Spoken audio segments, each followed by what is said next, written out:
Last night, former President Jacob Zuma spoke out against the ruling, calling him unfair and inconsistent.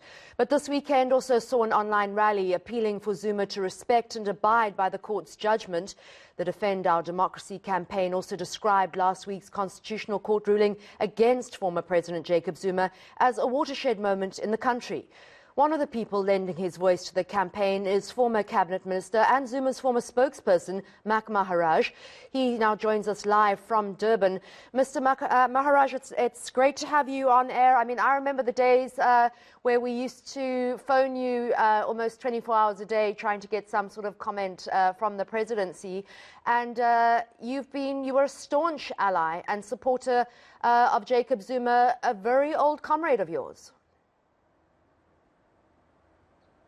President Zuma and former President Zuma and I have been together in the ANC for decades.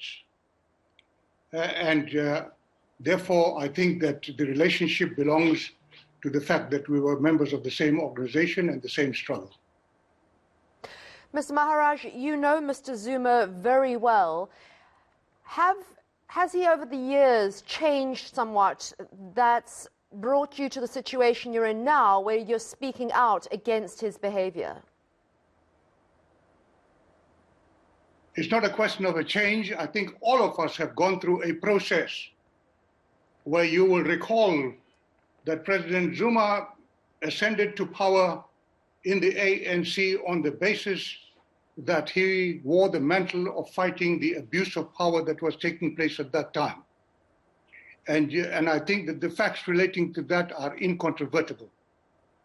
The fact also remains that in the process of his becoming the president of the country, over a time, evidence began to surface of his involvement in corruption and the protection of corruption, and himself beginning to engage in abuse of power. And my commitment to fighting for the cause of our liberation remains consistent.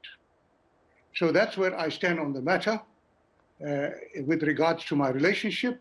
However, the issues today are bigger than the man. They are bigger than me. They are bigger than even former president. They involve a challenge to our democracy, and they involve a defiance of our judiciary. They are a challenge to our government with regards to its governance, and they constitute a challenge to the governing party with respect to delivering a better life and a life based on the Bill of Rights to our people. How much collateral does Jacob Zuma have in the party, and is his behavior now, do you think, going to lead to a possible split in the ANC? I cannot speculate on that. I'm not an active member. I'm a member of the ANC. I hold no position. I don't belong to any organization, including civil organizations. I can only speak from my own assessment. And I believe that the image that's created of the potential of huge resistance is an overestimation of the challenge coming from those quarters that are around former President Zuma. I think that the ANC has to measure up to the challenges, and it is faced with a struggle within it, as the country is faced with a challenge. I mean, Mr. Zuma has been described by many as a constitutional delinquent. His court battles have been going on for around 16 years. How worried are you about the situation in eNCA as we speak? One has to be deeply concerned wherever you see voices that try to promote chaos and challenge our constitution.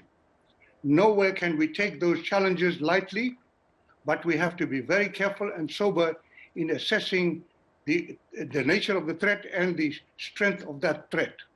So I think we need to approach it very seriously, and I think all of us who speak in the public space have a responsibility to engage in some self-reflection on what we say in the public space.